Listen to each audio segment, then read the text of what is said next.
Namaste friends, a very warm welcome to Sayujya Yoga with Prutha and Hardik. My name is Hardik Mehta and with me I have Dr. Raghu. Today we are going to discuss about how to do anterior pelvic tilt, posterior pelvic tilt, lateral pelvic tilt also known as hip hiking, and we will also discuss what is the neutral position of the pelvis. So friends, it is not compulsory to do this tilts. Yes, in some asanas maybe you will require it, but to what extent you will require it will depend on individual to individual. So be careful. All the alignment cues are very individualized, very personalized. There is no such thumb rule. So now let's start. I will show you how to do anterior pelvic tilt first. So friends, this is a pelvis, and from the side if you can see there is a bump over here and there is a bump over here. This bump is called as ASIS, which is called as anterior superior iliac spine. This is a technical name, and this bump at the posterior part of the body is called as PSIS, posterior superior iliac spine. Now friends, why I am showing you this? Because when we want to do anterior pelvic tilt, if you can see, I have placed my two fingers on the ASIS, which is on the anterior part over here, and the PSIS, which is at the posterior part. And when I need to do a pelvic tilt, that is anterior pelvic tilt, I will bring the ASIS down. This is the anterior position of the pelvis, the anterior pelvic tilt. So now I will show it on myself as well. I will show you from the side. As I said, first two fingers on the bump over here and thumb on the bump which is at the posterior part, and now I am bringing the ASIS down.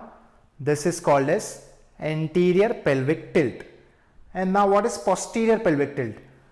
Posterior pelvic tilt is I am tucking the tailbone inside. So PSIS is going down and ASIS is coming up. This is posterior pelvic tilt. And what is neutral position of the pelvis? Which is neither anterior nor posterior. It is exactly in the center. So I will go into anterior pelvic tilt, and from here I will bring my pelvis into the neutral pose, which is neither posterior, and over here I can also feel my core getting engaged.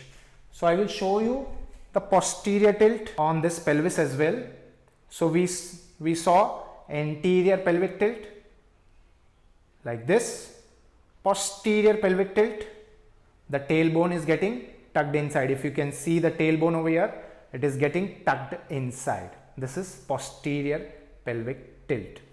So how to remember it? Sometimes students get confused. I tell them remember ABB.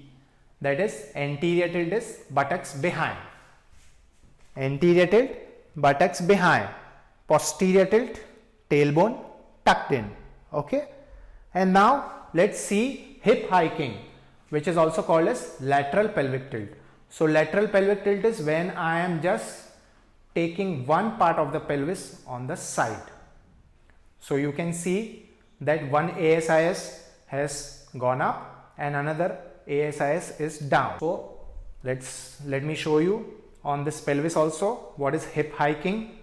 Hip hiking is nothing but this. Okay friends, some people are always into anterior pelvic tilt. If you will see their posture, they are always into anterior pelvic tilt. Why does that happen? Friends, we have hip flexors over here, and behind we have, on the posterior part of the body, we have hip extensors, and this is the abdominal region where we have abdominal muscles. So sometimes if the hip flexors are too tight and the hip extensors and your abdominal muscles are weak, then your pelvis is pulled in front. This is anterior pelvic tilt. And if hip extensors are tight and hip flexors are weak, then this is called as posterior pelvic tilt, and some people are perennially into this position. So friends, we neither want anterior pelvic tilt when we are not doing any asanas. in our daily life we don't want any anterior pelvic tilt, neither we want a posterior pelvic tilt, because see, when I'm going into anterior pelvic tilt, the neutral shape of my spine, the neutral curve in the lumbar region will accentuate little bit more when I'm into anterior pelvic tilt. So I don't want that. And if too much posterior pelvic tilt is there in your posture, then this curve also gets flattened. We don't want that to happen. We want to maintain the neutral curves of the spine. I have prepared a video about the spine. You can check it. The link you will find it in the top. So friends, this is just one reason wherein the hip extensors are maybe tight, hip flexors are loose or weak, and that's why you are going into anterior or posterior tilt. But this is at a muscle level. Maybe you will get a restriction at the skeletal level. So our body is entire kinetic chain. We are going to prepare a video about the kinetic chain also. So sometimes you have a problem in the knee or maybe ankle or maybe your foot, and this can cause your pelvis to go into anterior or posterior, but this is a lower body. Now upper body also, sometimes there is a restriction from the thoracic spine, or your shoulders are rounded, or you are into hunching position. Now see, if I am into hunching position, then my pelvic will automatically go into posterior tilt. And if I am too much into lordosis, like a military posture, then my pelvis is also going into anterior tilt. Also sometimes, especially like in female during pregnancy, this curve near the lumbar accentuates a lot, and that can also create anterior pelvic tilt, but it is temporary and they can also then come back to normal neutral tilt. So friends, this was about the pelvic tilts and the position of the neutral pelvis. In our next video, we are going to discuss about how to use these tilts in various asanas. So do join us.